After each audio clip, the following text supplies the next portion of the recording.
Салям, дуслар, бу Эйда подкаст. Здравствуйте, друзья, это Эйда подкаст. Мы здесь учим татарский по новостям, песням и мемам.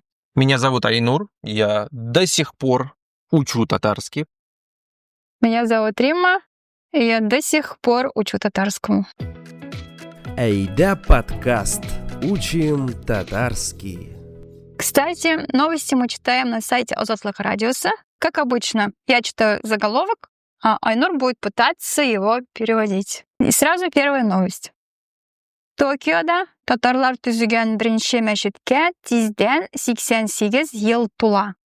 Төркиядә инде чаралар оештырыла башлады. Айнур, рәхимит. Токиода. В Токио татарлар түзүгөн, то, что построили татары. Биринчи мәчеткә, первые мечети. Тиздән это скоро. 88 ел тула, исполнится лет. То есть в Токио мечети, которые построили татары, скоро исполнится 88 лет.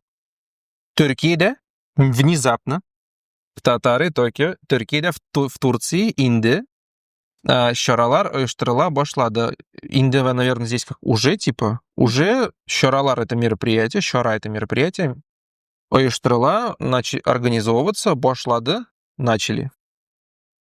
А здесь не хочется сказать оештырыла башланды. Нет. Чаралар башланды — это правильно. А чаралар оештырыла башлады, чаралар, они уже оештырылалар, то есть проводятся, а башлады началось вот это. Окей. О чем новость? У тебя какой-то вопрос к слову Турция? Да, у меня вопрос. Почему в Турции, хотя татары построили мечеть в Японии во время, судя по датам, это татары, уехавшие после революции, построили мечеть, но празднуют в Турции. В Турции, в Стамбуле очень много татар с миграционным опытом в Японии. То есть очень много татар из Японии, которые переехали в Турцию. Может, из-за этого. Давай я прочитаю целый абзац тут. Токиодагы жер титреулер аркасында мәчет бик нык таушала. 1986 елда татарлар төзегән бина җимерелә. Мәчет узак еллар төзелми тора. Давай немножко эту часть переведу. То, что понял, в Токио часто проходят землетрясения. В 86 году именно то, что татары построили здание, оно рушится. И мечеть долго стоит в неотремонтированном виде. Да. Мәчет янындагы мәктәп бинасы исән кала. Ул бинада 1990 еллар азагына кадәр татарлардан калган архив, китаплар, матбугат саклана. Школа около мечети осталась в сохранности в этом здании до конца 90-х. То, что осталось от татарского архива, все сохранилось, книги, какая-то информация. Пресса. Да, пресса. Әмма ул да соңыннан җимерелә һәм биредә Төркия мәдәни үзәге төзелә. Ә тарихи мәчет турында яңасы төзелә башлый. Бу эшне Япониядагы татарлар Төркиягә тапшыра. Вот как появилось. Но это здание тоже скоро разрушается. И там строится турецкий центр.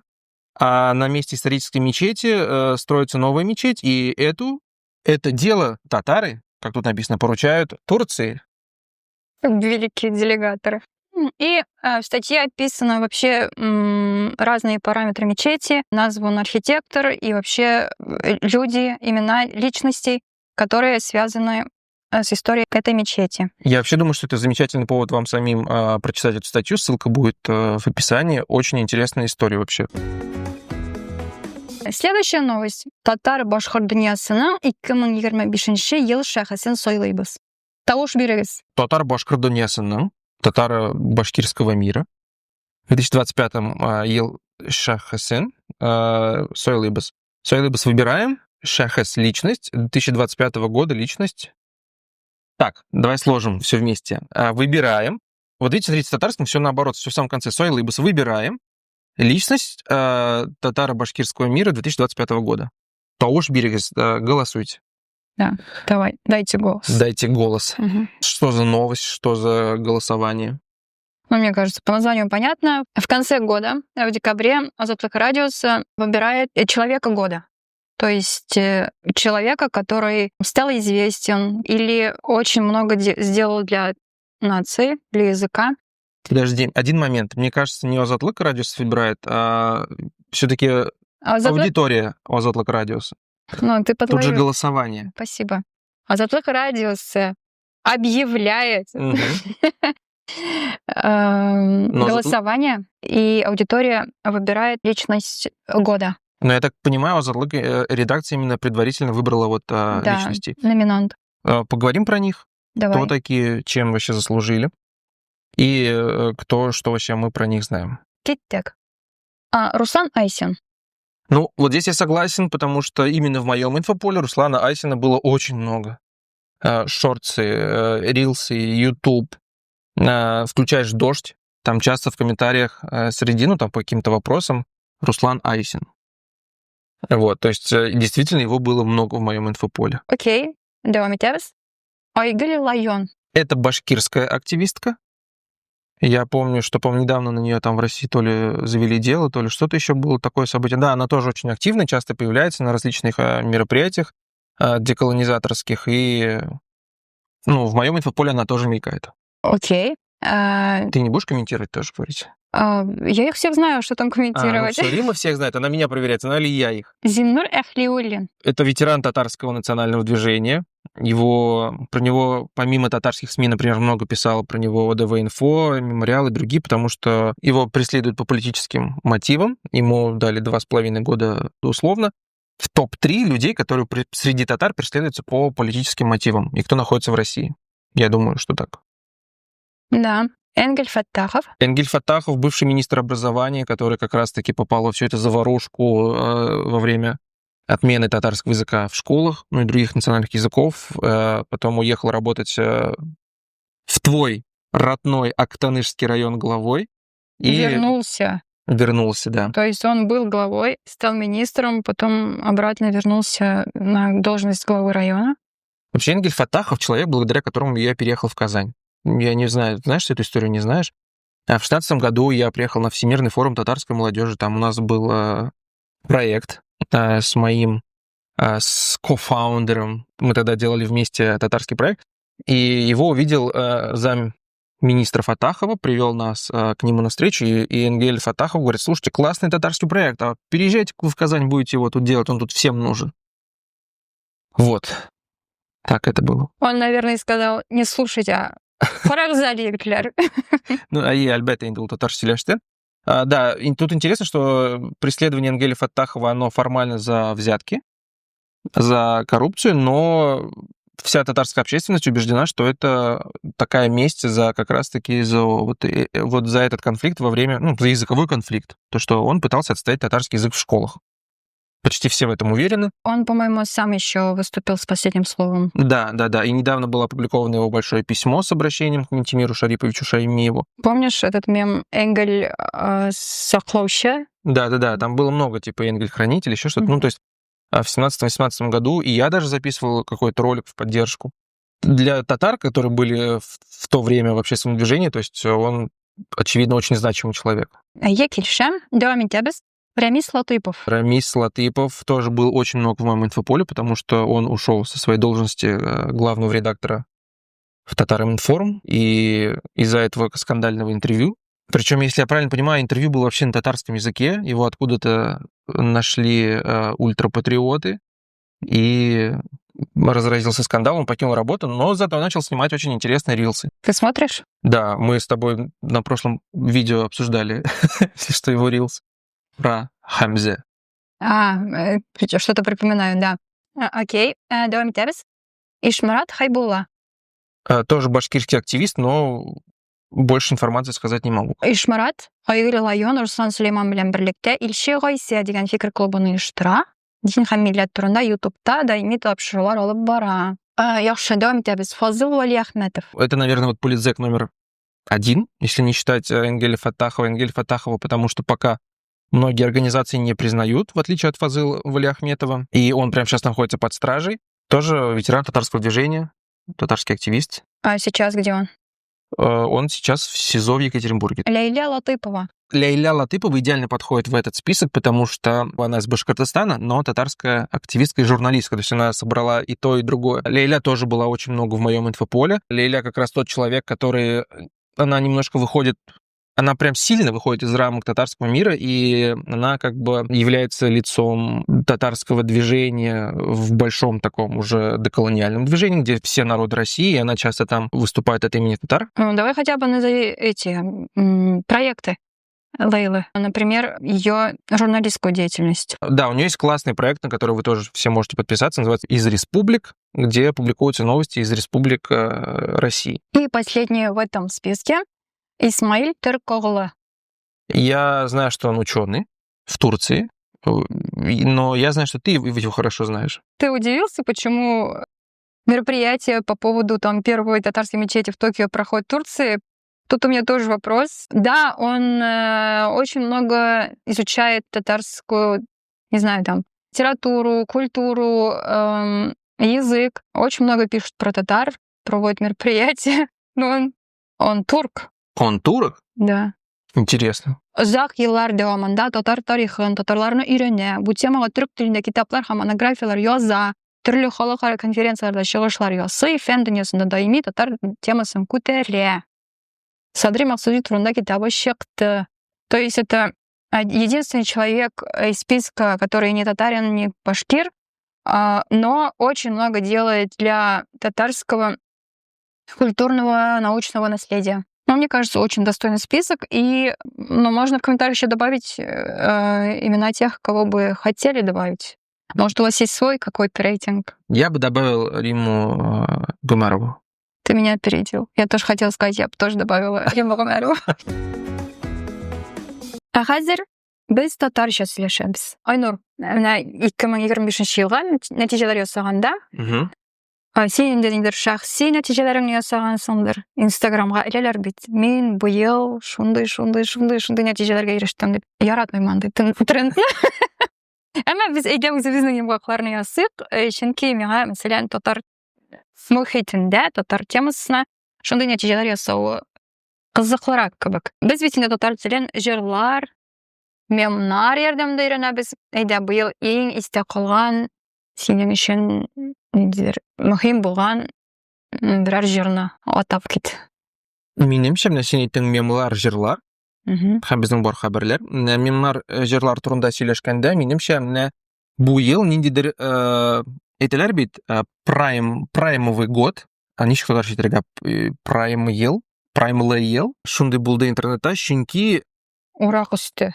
Чөнки минем лента Инстаграмда аны караганда ул бүтән роликлар татар темасы турында. Әйе, татарча түгел, әмма минемчә бу елда ничектер төзелеп бетте менә татар интернеты, чөнки алгоритмлар алар аңлый, менә бу бүтәнесе татарлар турында. Мин аларны карыйм татар турында ролик. Татарча җырлыйлар, татарча сүгенәләр, татарча бийләр, татар темасы турында сөйлиләр. Ул шундый бик күп арыта башлады. Бу бит бик шәп, минемчә нидер елның нәтиҗәсе. Күп блогерлар бар, кем татарлар турында сөйли Инстаграмда, ТикТокта. Шул ук Рамис Лайтыпов, аның кызы, ниндидер егетләр, малайлар төрле илләрдән, яңа медиалар килеп чыкты, шундый кызык. Җырлар буенча да бик күп җырлар чыкты, әмма минем өчен нидер ел җыры юк. Минем өчен шундый мин термин үз-үземә уйлап таптым, фреш кыз. Ул булды Дәфнә. Фреш кыз. Чөнки аның шундый, рэперлар турында әйтәләр, фрешмен, кем беренче елда килеп чыкты сәхнәгә, и аны бөтенесе таный башлады, чөнки аның күп җырлар чыкты, коллаборациялар, шәп клиплар, шәп Инстаграмны алып бара.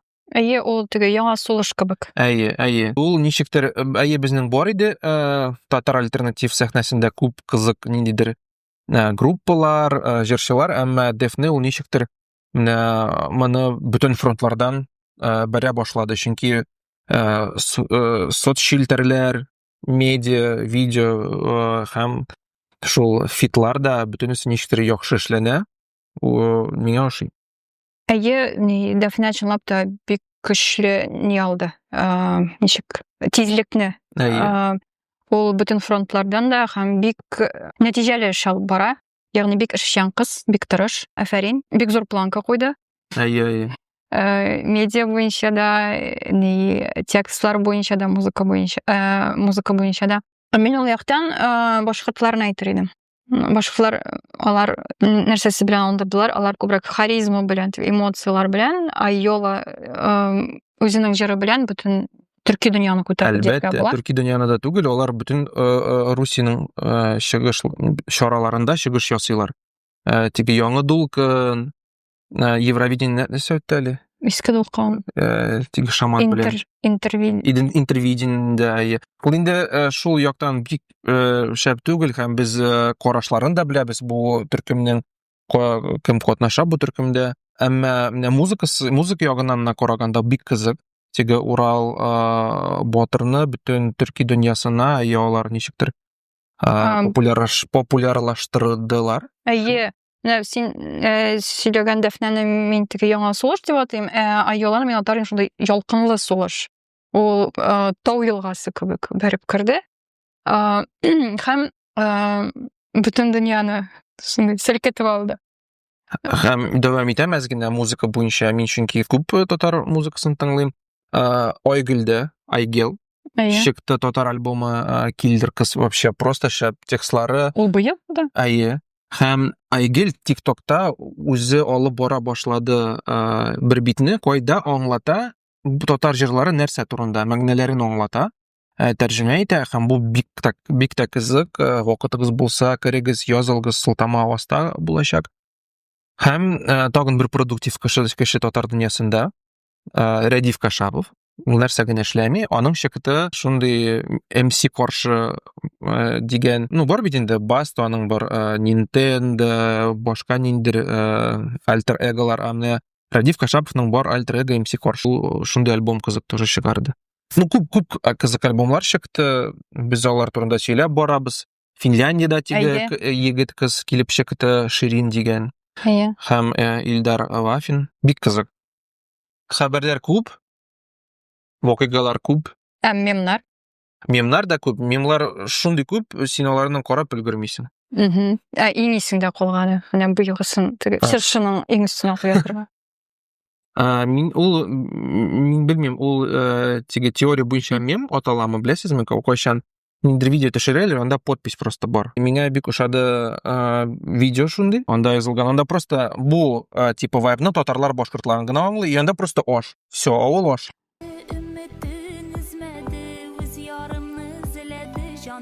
Миңа да ул ошый, теге ностальгия темасы һәм ничек әйтеп, менә бу безнең теге Instagram буына, инде без оныта башлаган, авылдагы мәҗлесләргә, ашларга кайтып, шундагы нине күрсәтәләр, теге ашхана өлешен, ягъни ничек әйтеп, кызлар, апалар ашарга әзерлиләр, ничек әйтеп чыгаралар, дугалар укылар. Бу бик матур, бик җылы, теге мини-фильм кебек. Елама, Айнур Туз. Мин искә алдым да әзрәк, күзләрем юешләнде, чөнки бераз сагындыра инде, без бит иммиграциядә, без әле кайта алмыйбыз. Әмма бәлки кайчандыр. Мин үзем дә искә төшерәм, ничек әйтеп, мәсәлән, алалар уң кулың белән хәер бирде пиратәләр, бисмилла әйтеп. Вот шул тагын бер мемны искә алдым, анда ниндидер кинодан шундый кадр, и там бер егет, белмим, Дуэйн Скала Джонс, кемдер, и шулай, и анда подпись, типа, когда опоздал на аш, и сәбәкә раздали без тебя там. Сездә сәдака дип әйтәләр. Сездә ничек? Бездә хәер тарату. Хәер, Ну, сәдака инде, ләкин хәер тарату дип әйтәләр. Мин балачакта, яшәп китеп утырасың, шул акча бирәләр. Яки сабын бирәләр. Вот сабын, тостымал, еще моны аңламыйм. Мин хуялык биргән кешеләрне яратмый идем. Инде нишлисең хуялык белән дип. Әлбәттә, бу инде теге бала психологиясы. Һәм аннары миңа тагын бик ошаган бер тренд. Мемнарны әйтә алмабыз инде, менә трендларны әйтербез. Кстати, дөрес. Балалары белән татарча яки башкортча сөйләшкәннәрен гади тормышны күрсәтәләр. Бик бәләкәй бала белән, мәсәлән, мин ул блогерны үзен хәтерләмим, алар башкортлар, Лейләкәй дип баласынан дәшә ул, кичкенә кыз, һәм алар аның белән көндәлек башкортча сөйләшәләр. Татарлар арасында да бар. Эльмира Калимуллина, мәсәлән, баласы белән ул. Шундый видеолар чыкты. Мин, кстати, үземнең шәхси биттәдә чыгардым. Бер-ике 3 видео ничек без Айнур Әхмәтов дигән. Айгөл син әйттең? Ойгүл Ахмашев. Вофойтес. Барыбер син әле комментарийларда Айнур кызлар исем Әмма бар бер момент, минем өчен ниндидер моңсу момент шундый. Мин күрдем күп видеолар, анда язылган. Алар татарча сөйләшеп утыра, әти-әни, һәм язылган. Когда мы хотим скрыть или секретно поговорить от детей, мы говорим на татарском. Ул нәрсә аңлата? Балалар татарча белми, әмма алар үзара татарча сөйләшә, балалары аңламасын өчен. Һәм бу мин моны вообще аңлап бетмим. Юк, мен аларны ачуларга кирәк дип уйламыйм, ягъни бу мин гомумән шеймингны яратмыйм. Бу безнең чынбарлык. Әлбәттә, һәм бу моңсу, чөнки менә без монда чит илдә яшибез, монда күп гаиләләрдә кешеләр татар телен саклаган, балалар татарча сөйләшә, безнең менә тусовкада да күп гаиләләр, бөтенесенең балалары татарча сөйләшеп йөри, ә менә анда кем Татарстанда яши, татар мөхитендә түгел, әмма якын татар мөхитенә алар шулай руслашып бетә һәм без һәр вакыт моның турында сөйләшәбез. Бу җан исәп буенча безнең минус 1 миллион кеше татар телендә сөйләшә. Без кечкенә чакта, без аңламасын өчен русча сөйләшәләр. Теге зуррак малайлар, мәсәлән, энекәшләрне яртырга теләмәселәр, үзара русча сөйләшеп алалар да, аннары теге бәләкәч йөри. Пасти дип әйттеләр дә качтылар дип, теге пошли дип әйттеләр дә качтылар дигән мәгънәдә. Хәзер инде әлбәттә вазгыять үзгәрә. Әмма мин уңай трендны әйткән идем, ягъни бик күпләр нәкъ менә гаиләдә татар телен куллану, балаларын татар телен, башка телен куллану практикасын күрсәтәләр, матур үрнәк күрсәтәләр. Менә син әйттең, балалар аңламасын татарча сөйләшәләр дип. Ниндидер җырчы гаиләсен бик каты сүктеләр, балалар татарча сөйләшми дип интервью биргәчтен. Интервью биргән манда Инстаграмда сөйләгәнме, бик каты комментарийлар китте, теге нигә хәтле барып җитә яздык. Культура отмена татарча ничек була? Ничек инде татар җырчысы булып, татар тамашачысы акчасына яшәп, Кенселлашу. Кенселләү. Мин бөтен йөр белән ташланып, зурлап бөтен халык белән тәнкыйтьләүгә каршы. Чөнки без аңларга тиеш татар телен өйрәнү, баланы татар телендә сөйләшергә генә түгел, фикерләргә дә өйрәтү хәзерге шартларда ул бик зур эш, бик зур хезмәт. Ягъни татар телен мәктәпләр ябылганда, бакчалар кимәгәндә, татарча мөхит кыскарганда, без бу телне саклап калуына түгел, үстерү өчен бик зур көч кертергә тиешбез. Бу артык көч сорый һәм без ата-аналарга тик торганда менә сезгә шундый җаваплылык дип аларның өсләренә утырта алмыйбыз мондый йөкне. Әгәр алар балаларына туган телне ничек үз теләкләре белән яратып, ниндидер бер комфортта өйрәтәләр икән, бу бик яхшы. Әгәр шундый ысул тапканнар икән, бу бик яхшы. Чөнки мин телне булай итеп ачуланып түгел, яратып, мәхәббәт аркылы өйрәтү яклы. Чөнки туган тел ул барыбер якты хисләр белән ассоциацияләргә тиеш. Андый ата-аналарга теге балаларына татар телен өйрәтә алмаган, өйрәтмәгән балалары русча сөйләшә торган ата-аналарга ничек ярдәм итәргә була, нинди әсбаплар тәкъдим итәргә була? Шуны уйларга кирәк. Менә син әйтмешли, Аллага шөкер, хәзер татарча контент күбәя. Лентаны ачасың, анда күпесе татарча. Без соңгы видеода сөйләштек татарча мультиклар турында, мәсәлән. Алар бар. Уеннар да бар телефонда. Ягъни әти-әни, әби-бабай, якындагы мөхит, татар телендә кызыклы, җәлеп итә торган мавыктыргыч темаларга сөйләшә аралаша икән, татар телендә сыйфатлы контент күбрәк барлыкка килә икән, минемчә, менә бу теге телне мәхәббәт аркылы өйрәнү, ул мөмкин әйбер. Ягъни ата-аналар үзләре дә аны аңлый башлаячак, никадәр әһәмиятле икәнен, балалар да тартылачак. Бу инде минем шундый идеаль дөньяда. Ну, менә безнең инде тәҗрибә, безнең инде experience, безнең бала татарча сөйләшә, һәм аның рус теле дә ачылды, һәм ул, шундый инде билинг кебек йөри, монда икенче илдә дә яңа телне өйрәнә. Әмма ул русча акцент белән сөйләшә. Мин не аңлыйм, ул менә шундый акцент белән барса, ниндидер Русиядәге, белмим, балалар бакчасына, аннан көләләр иде. Мин үземдә менә шундый ничек инде проблемаларның нәтижәсе кебек килеп чыкканмын, чөнки менә минем әти-әним мин авылда яшәгәндә бәләки булганда алар минем белән татарча сөйләшкән. Аннан шәһәргә күчкәч, мәктәпкә йөри башлаганда, алар total рус теленә күчтеләр, чөнки алар студент вакытында укып йөргәндә, алардан көлгәннәр аларның акценты өчен, алар анда ничектер обморокка егылып йөргән, ничек егылганнар, шул көлү аркасында. Һәм мин мәктәпкә киттем, шул 6 яшьтән университетка кадәр татар теле минем тормыштан, дөньядан чыгып китте. Һәм безнең гаилә шундый рус теле гаиләгә әйләнде. Әмма минем ниндидер база бәләкәй чактан калган. Мин аны әле дә ниндидер яхшы зур нәтиҗәгә, югары нәтиҗәгә күтәрә алмыйм. Хәтта мин күпме татар телен укыйм. Бала белән татарча сөйләшәм. Күп татарча контент аңлыйм, әмма мин аңлыйм, мин Римма кебек, минем нәтиҗә уже беркайчан да булмаячак. Юк, булачак. Беренчедән татарлар эшләй ипләп дигән әйбер кирәк. Ипләп дип ашыкмыйча. Үзеңә бик зур максат куярга кирәкми. Һәм син бер телдә дә, рус телендә дә, татар телендә дә, алман телендә дә, инглиз телендә дә 100% беләм дип әйтә алмыйсың. Рус телендә рус сөйләшә торган, гомер буе рус телендә генә сөйләшкән рус кешесе дә рус телен ул төбенә кадәр бөтен тамырларын белеп бетерми. Без беркайчан да аны татар телендә өйрәнеп бетерә алмаячакбыз, аңа кеше гомере җитмәячәк. Бу бер, ягъни үзеңә мин татар телен анда 100% белергә тиеш дигән максат кую, ул дөрес түгел.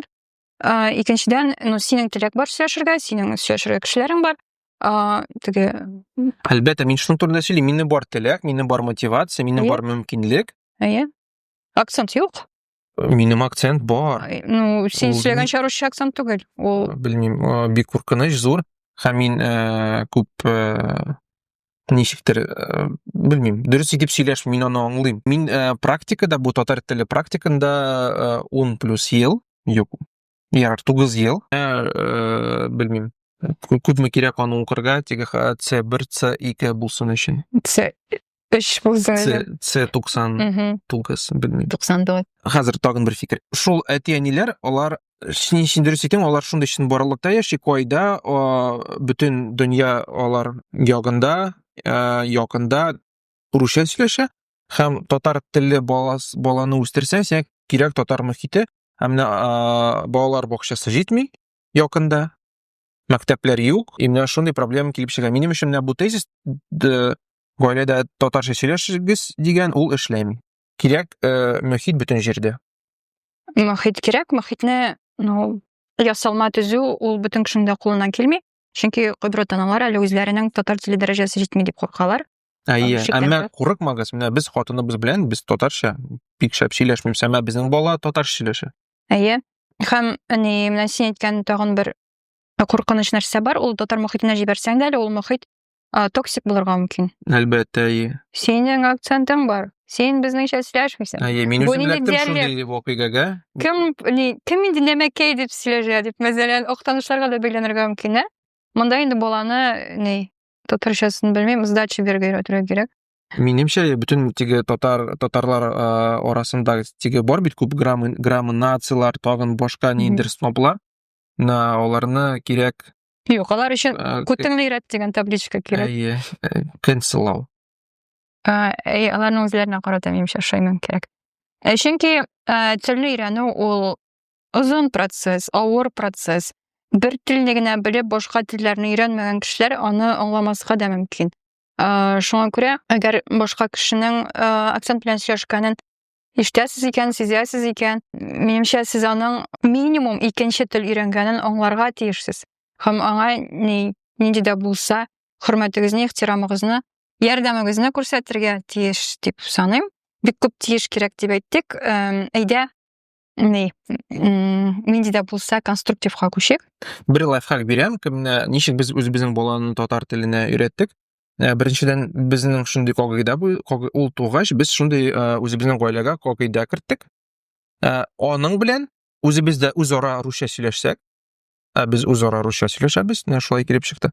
Аның белән без татарча гына сөйләшәбез, һәм аңа татарча гына әкиятләр, татарча контент, татарча дуслар. Ул да бик мөһим, чөнки ул аңларга тиеш. Аның кебек башка кешеләр дә бу дөньяда бар. Һәм без тырышабыз, ике атнага бер дә тапкыр булса, аланы ниндидер татар балалары белән ниндидер очратырга инде. Аралашсын өчен. Әйе. Бик яхшы. Бик яхшы лайфхак. Ягъни бала белән татарча гына сөйләшү, бала өчен татар мөхите булдыру. Хәзер ул тиргәшә, ул өйдә сез нигә монда өйдә русча сөйләшәсез? Татарча сөйләшегез. Без татар инде яшибез. Бик яхшы үрнәк. Әйдә хәзер иң истә калган 2025 елның иң мөһим вакыйгасы турында сөйләшик. Татар дөньясында. Әлбәттә татар башкорт дөньясында. Миңа нидер истә калды, менә бу Мәскәүдә бар бер генә татар мәктәбе, Муса Җәлил исеме, 1186 мәктәп, һәм аны икенче ниндидер зур мәктәпкә кушу турында сүз башланды. Мин әле белмим ничек ул эш бетте, әмма минем өчен бу хәбәр ниндидер бик зур булды, чөнки мин күрдем ничек чит ил татарлары организацияләре ничек яклап чыкты һәм аңламадым нидер Татарстан эчендә, Русиянең татар дөньясы эчендә менә бу мәктәпне күп кеше яклап чыкмады. Һәм белмим, бәлки ул чит илдән генә шундый ниндидер күзәтү, һәм чынбарлыкта ул бәлкидер башкача, белмим. Менә миңа ниндидер бу хәбәр ниндидер башта калды синең. Менә бу мәктәп темасына өстәп әйтә алам, анда син юкка теге чит илдән генә күренә дисәң, татар басмалары чыккан хәбәрләрдә Минихановның үзеннән реакция булганмы, анысын хәтерләмим. Ләкин минең Татарстан тулы вәкаләтле вәкиллегеннән Мәскәү җитәкчелегенә хат язылган мин беләм. Ул мәктәпне саклап калу турында. Ул инде икенче тапкыр шундый кичерә, кризистик. Электән дә аны башка мәктәпкә комплекска кушу турында сүз кузгалган иде. Ул вакытта мәктәпнең бу татарлыгы сакланып калынган иде. Татарлык дигәндә анда татарча укыту юк инде. Анда башлангыч сыйныфларда атнага бер тапкырмы татар теле дәресе керә һәм төрле татар телле түгәрәкләр эшли. Музей бар, Каюм Насыйри үзәге бар, татарча спектакльләр куялар, концертлар куялар, алар хәтта үз концертларын татар мәдәни йортында оештырганнар иде. Биюләр өйрәнәләр һәм башкалар. Менә хәзер менә бу татар компонентын алып ташлаячаклар дигән сүз чыккачтында, теге ВКонтактедагы сәхифәләрен ачып карадык. Анда татарча диктант язу турында игълан бар ноябрь аенда. Анда татар ашлары белән ниндидер фотолар бар. Эчке бизәлешендә татар бизәкләре бик күп, чөнки мәктәп ул ябылмый да, җимерелми дә, бары тик башка мәктәп белән берләштерелә һәм шул зур комплекска керәчәк. Татар теле дәресләре программада булмаячак дип аңлыйм. Мин укыдым, что анда ниндидер сүз биргәннәр, бүтән татарлыгы кала дип. Әмма белмим ничек булачак. Татарлыгы мин аңлыйм нинди моментларда кала. Шул бизәкләрдә, шул үзешчән иҗатта, ягъни спектакльләр, концертлар һәм башкалар. Тагын нәрсәләрдә аларның укучылары бар татар милләтеннән, укытучылары бар. Ягъни укытучылар коллективы татарлар кала бер өлеше дип аңлыйм. Әмма шундый кичкенә генә, бер утыраучыкта да менә бу татарлыкның кысылуы, әлбәттә бу безнең татарлар өчен, милләт өчен бер зур булды инде, вакыйга булды. Тетрәнү булды. Минем өчен быелгы татар башкорт дөньясындагы иң зур хәбәрләрнең берсе елның икенче яртысында Татар шурасы дигән оешма барлыкка килде. Чит илдә барлыкка килгән төрле милли татар яки башкорт яки башка милләт оешмалары ул яңалык түгел, алар электән дә бар иде. Әмма бу шураның нәрсәсе белән аерым истә калды дип әйтим, чөнки аларның беренче зур чарасы, мероприятиесе хәтер көненә багышланган иде, анда бик зур фәнни конференция булды. Һәм анда төрле илләрдә яшәгән татар галимнәре чыгыш ясады. Ягъни бу бер шәхес генә түгел, инициативасы гына түгел, берничә көчле, белемле татар кешесенең уртак дип аңлыйм, оешмасы. Һәм анда аерым бер юк, җитәкче юк. Ничектер агым кебек бергә баралар, бергә идарә итәләр. Бер фикердәге җәмәгать эшчәннәре. Бу минем өчен татар дөньясында әлегә уникаль күренеш. Чөнки бездә шәхес культы бик көчле. Кеше бар икән, оешма бар, кеше юк икән, оешма да юк. Кеше теге ничектер әле ике татар өч партия диләр, әйме? Ике татар, өч хан, мин шуны беләм. Ул ике татар әле гомер буе гел дуста була алмый. Шәк кенә аралары бозылса, инде ул өч партия алтыга әйләнә. Әлегә татар шурасы ипләп кенә, әкрен генә бара. Минем өчен бу вакыйга. Теге шура дигән исеме дә, ул теге аның тарихи ни дә бар, нәрсәсе. Мәгънәсе дә бар, теге фәлсәфи мәгънәсе дә бар. Һәм синең теге негатив яңалыктан аермалы буларак, ягъни татар мәктәбе ябылу бик яхшы яңалык түгел. Шундай оешма барлыгы килү ул яхшы яңалык. Шәп, күп татар организациялары, ул һәр вакыт шәп, һәм һәр кеше сайлый ала ниндидер үз тәменә ниндидер организация. Безнең бүген менюда. Мин генә белгәнем, безнең, минемчә, по-моему, бар эмиграцияда нинди менә татар шурасы, бар татарское правительство в изгнании. Сөргенлектәге татар хөкүмәте. Бар партия яңарыш. Шундай нишкәнең бармы? Аларның соцчелтәрләре бар. Һәм бар Фәрид Закиев, һәм аның ФТОЦ. Ул да, мин дөрес аңласам, чит илдә эшләп бара. Азатлык яшьләре эшме? Азатлык яшьләре Төркиядә. Наил Набиуллин белән. Тагын ниндидер искә киләме? Мин тиз генә әйтәм. Нинди тагын менюга нәрсә? Һәм күп инде, һәм мәдәният, тегәшә ишү, сабан туйлар, алар... Шәк клубы, өч пошмак, китап клублары бар, фанатлары. Концертлар, алар бүтән җирдә үтә инде. Дуслар, бүгенгә шуның белән шул. Без 25 елга шундай йомгак ясадык. Истә калган социаль челтәрдәге трендларны, җырларны, татар башкорт дөньясындагы яңалыкларны искә алдык. Килешәм, бик кызык, ниндидер, бу моны безнең подкастны әңгәмә дип әйтеп буламы?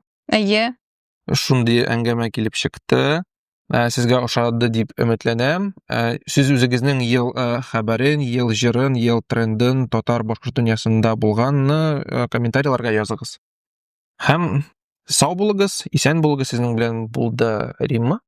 Һәм Айнур. Киләсе елда очрашырбыз. Яңа еллар белән.